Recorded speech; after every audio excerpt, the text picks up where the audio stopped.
Em outubro de 1962, um homem dentro de um submarino soviético tomou uma decisão.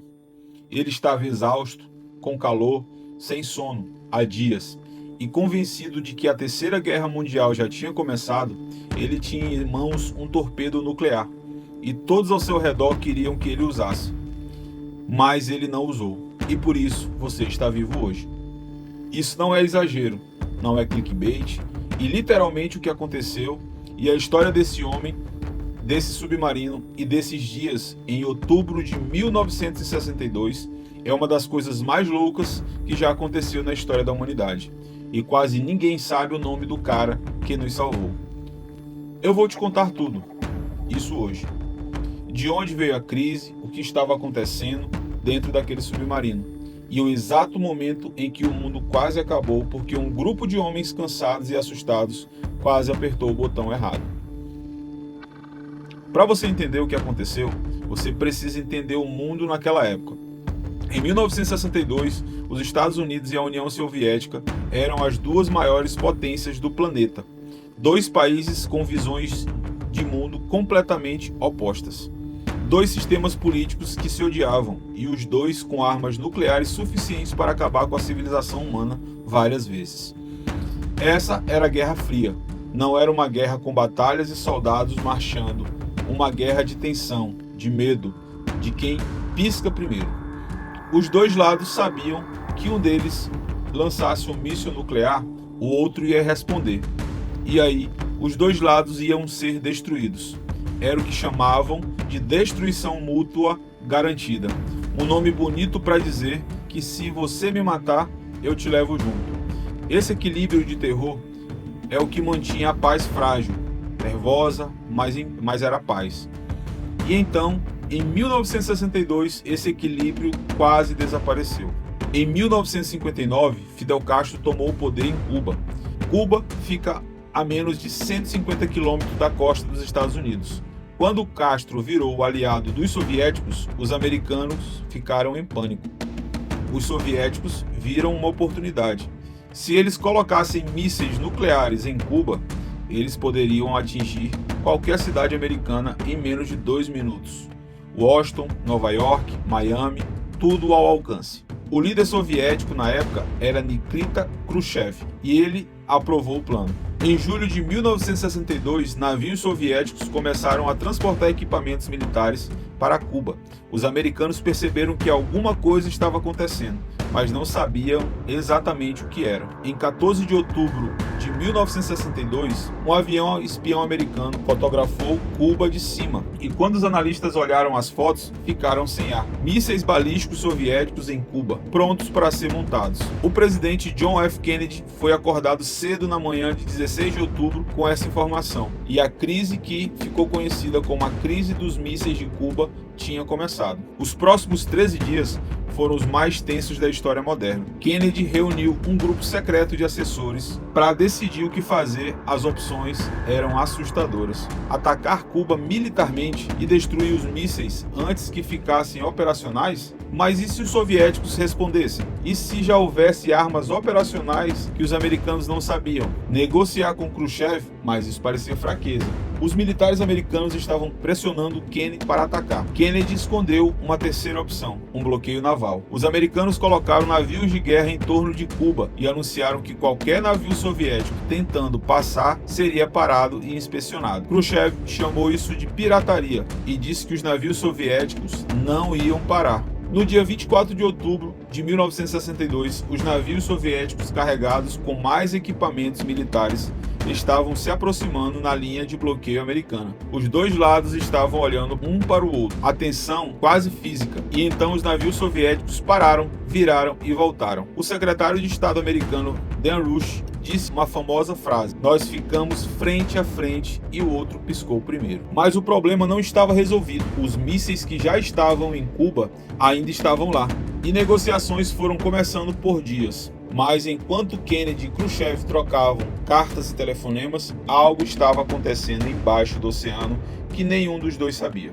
Deixa eu te apresentar um submarino B-59. Era um submarino diesel-elétrico soviético, classe Foxtrot, comprido, estreito, construído para operar em silêncio nas profundezas do oceano. O B-59 tinha saído da União Soviética semanas antes em missão secreta, com destino ao Caribe. Ele estava fazendo parte de um grupo de 4 submarinos que os soviéticos tinham mandado para a região enquanto a crise esquentava. E o B-59 carregava algo que os americanos não sabiam, um torpedo nuclear, com capacidade para destruir uma frota inteira. As ordens eram simples. Se atacado, podia usar o torpedo se necessário. Mas, para disparar a arma nuclear, os 3 oficiais seniores a bordo precisavam concordar. Os 3, o comandante do submarino era o capitão Valentin Sativsky. O comissário político, que representava o Partido Comunista, a bordo era Ivan Maslenikov. O terceiro oficial era Vassili Arkhipov. Guarda esse nome, Vassili Arkhipov. Você vai precisar dele. Por dias, o B-59 ficou submerso, tentando evitar a detecção americana, e as condições dentro do submarino eram terríveis. Imagina isso, um tubo de metal no fundo do oceano, temperatura chegando a 60 graus Celsius, em algumas partes do submarino porque os motores diesel geravam um calor imenso e não havia ventilação adequante. Os homens transpiravam tanto que ficavam desidratados, muitos desmaiavam. Para não ser detectado, o submarino ficava submerso por longos períodos e quando submerso, você não conseguia recarregar as baterias. E com baterias fracas, você tem menos energia. E com menos energia, o ar-condicionado praticamente não funcionava. Os homens dormiam em turnos mínimos, comiam pouco, estavam exaustos com calor, com medo e o pior, eles não conseguiam receber comunicação de rádio quando submersos. Isso era normal para os submarinos, mas significa que eles não sabiam o que estava acontecendo em cima. O capitão Sativsky não sabia que as negociações estavam acontecendo entre Kennedy e Khrushchev. Não sabia que os navios soviéticos tinham recuado. Não sabia que o mundo estava tentando evitar uma guerra. Tudo que ele sabia era que os navios de guerra americanos, por toda parte, acima dele, tentando localizá-los. O dia 27 de outubro ficou conhecido pelos historiadores como o dia mais perigoso da Guerra Fria e provavelmente da história moderna. Nesse mesmo dia, um avião espião U-2 americano foi derrubado sobre Cuba por um míssil soviético. Kennedy ficou com raiva. Os militares americanos pressionaram ainda mais por um ataque. E em Moscou e em Washington, as negociações estavam no ponto mais crítico. Ninguém sabia se haveria acordo ou guerra. E no oceano, os americanos finalmente encontraram o B-59. Os navios de guerra americanos cercaram o submarino e eles começaram a jogar cargas de profundidade, pequenas cargas explosivas usadas para forçar o submarino a subir à superfície. Não eram explosões capazes de destruir o submarino, mas eram o suficiente para sacudir tudo dentro e mandar uma mensagem clara: suba já. Para os homens dentro do B-59 era aterrorizante. Cada explosão chacoalhava o submarino, os instrumentos vibravam, as luzes piscavam, o barulho era ensurdecedor. E eles não sabiam que aquelas cargas eram pequenos sinais de comunicação. Para eles, aquilo parecia um ataque. O capitão Sativsky estava no limite. Sativsky foi ao limite do que um homem consegue aguentar. Ele não tinha dormido direito em dias, estava com calor insuportável, estavam cercados por navios inimigos, estavam sendo bombardeados, não conseguia se comunicar em Moscou e estava convencido de que a guerra já tinha começado. Ele entrou numa sala de controle e disse que os sobreviventes do B-59 descrevem depois com palavras que continuam gelando o sangue de qualquer pessoa que lê. Ele disse que os americanos iam bombardeá-los, mas eles não iriam se envergonhar perante todo o corpo de oficiais.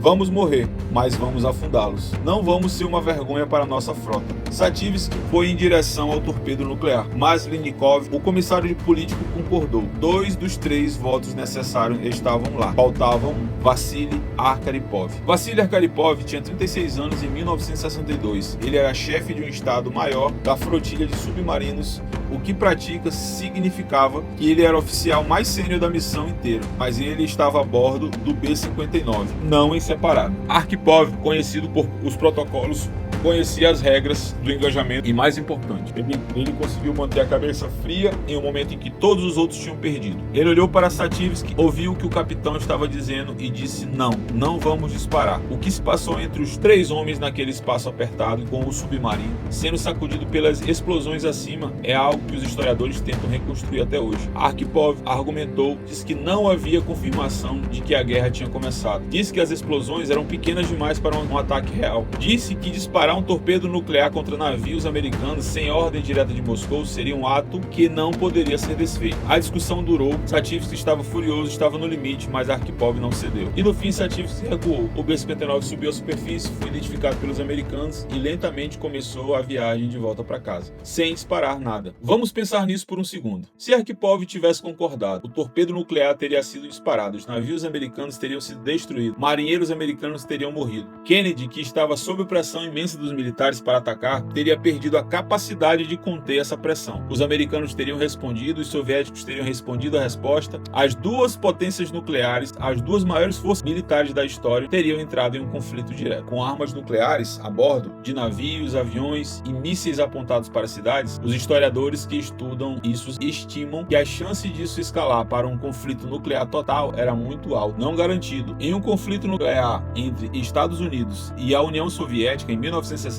teria matado centenas de milhões de pessoas, talvez bilhões, teria destruído cidades, economias, ecossistemas, teria mudado o mundo de um jeito que talvez não tivesse volta. Tudo isso estava na cabeça de um único homem, dentro de um submarino afundado no Caribe em outubro de 1962. E esse homem disse não. No dia 28 de outubro de 1962, Khrushchev anunciou que os mísseis seriam retirados de Cuba. E em troca, os americanos fizeram duas promessas: não invadir Cuba e retirar secretamente seus próprios mísseis da Turquia, que também era uma ameaça para a União Soviética. A crise tinha acabado. O mundo não soube por décadas do que havia acontecido com o B-59. Era informação secreta. Os soviéticos não queriam que soubesse que o capitão quase disparou um torpedo nuclear sem autorização. Os americanos não queriam que soubessem que haviam quase provocado exatamente isso ao usar cargas de profundidade, sem anunciar que eram sinais e não ataques. A história de Vassily Arkhipov só foi confirmada publicamente décadas depois, quando documentos foram desclassificados e sobreviventes do B-59 foram entrevistados